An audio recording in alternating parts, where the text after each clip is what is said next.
పల్లెకు మన ఎమ్మెల్యే కార్యక్రమం ద్వారా నిన్న మొన్న గత 4 రోజులు పరవాడ మండలంలో తిరిగా.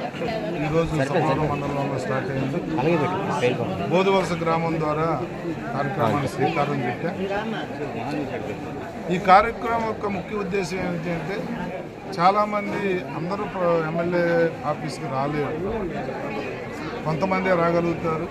వ్యక్తిగతంగా ఏదైనా సమస్య ఉన్నా, గ్రామ సమస్యలు ఉన్నా మనమే ప్రజల్లోకి వెళ్ళి ఈ రాబోయే 3.5 సంవత్సరాల్లో తీర్చడానికి మొత్తం ఈ రోడ్లు కావాలా, డ్రైన్లు కావాలా, కళ్యాణ మండపం, ఎవరి డిపార్ట్మెంట్ వాళ్ళకి సాగ్రిగేట్ చేసి సీఎం డాష్ బోర్డుకి కూడా పంపించి అక్కడి నుంచి కూడా బాధితులకు ఆన్సర్ వస్తుంది. సీఎంఓ ఆఫీస్ నుంచి అక్కడి నుంచి మొదలు గ్రామ స్థాయి వరకు మానిటరేషన్ ఉంటుంది. ఆ మానిటరింగ్ అంతా కూడా మా ఆఫీస్ చేస్తారు. ప్రతి సమస్య కూడా తీర్చి వీళ్ళు రాసిచ్చిన ప్రతి సమస్య కూడా ఈ 3.5 కాలంలో 80-90% అన్నీ కూడా సాధ్యమయ్యాయి. కాబట్టి అవి పూర్తిగా చేయాలన్న సంకల్పంతో ఈ కార్యక్రమం తీసుకోవడం జరుగుతుంది.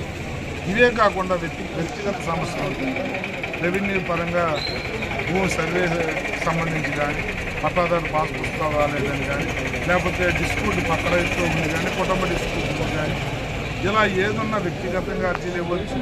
అలాగే పెన్షన్ రాని వాళ్ళు, రేషన్ కార్డు లేని వాళ్ళు, ఇల్లు లేని వాళ్ళు, ఒకవేళ సొంత ఇల్లు ఉండి జాగా ఉండి డబ్బులు గవర్నమెంట్ నుంచి ఆశించేవాళ్ళు, అసలు స్థలమే లేకుండా స్థలమును ఇల్లు కూడా కావాల్సిన వాళ్ళు, అన్ని రకాల వాళ్ళకి పరిష్కారం ఉంటుంది. ఈ వేదిక అందరికీ కూడా వచ్చే నెల నుంచి కొత్త పెన్షన్లు ఇస్తున్నాం.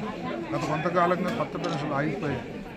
అవన్నీ కూడా వచ్చే నెల నుంచి దరఖాస్తులు వచ్చాయి సార్.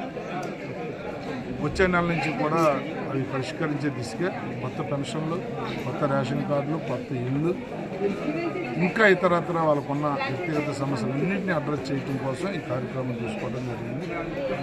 దగ్గర 24-25 చిన్న గ్రామం బోధవలస. కొంతమంది ఇంకా తెలియకపోవచ్చు. నిన్న మొన్న అయితే వినతులు వెల్లువెత్తే ఇక్కడ చిన్న గ్రామం వాళ్ళు కానీ ఇంకా కొందరు ప్రిపేర్ అవ్వకపోయినా వాళ్ళు చెప్పాను. ఈ ఎమ్మెల్యే వచ్చి వెళ్ళిపోయిన తర్వాత అర్జీ ఇవ్వకపోతే అవ్వదనేది కాదు. రేపు ఎల్లుండిలో కూడా మీ గ్రామ పెద్దల ద్వారా నాకు అర్జీలు పంపించండి. ప్రతి అర్జీకి మీకు ఫోను ద్వారా డిపార్ట్మెంట్ ద్వారా సమాధానం వచ్చి సమస్య తీరుద్ది అని చెప్పి. ఇప్పుడు చాలామంది క్లియర్ అవ్వని భూములు ఉంటాయి.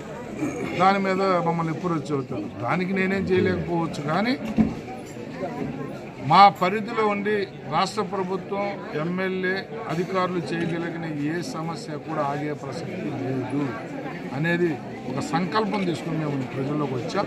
తప్పకుండా ప్రజల మన్ననను పొందే విధంగా ఈ కార్యక్రమం ఉంటుంది అని చెప్పి మనవి చేస్తాం.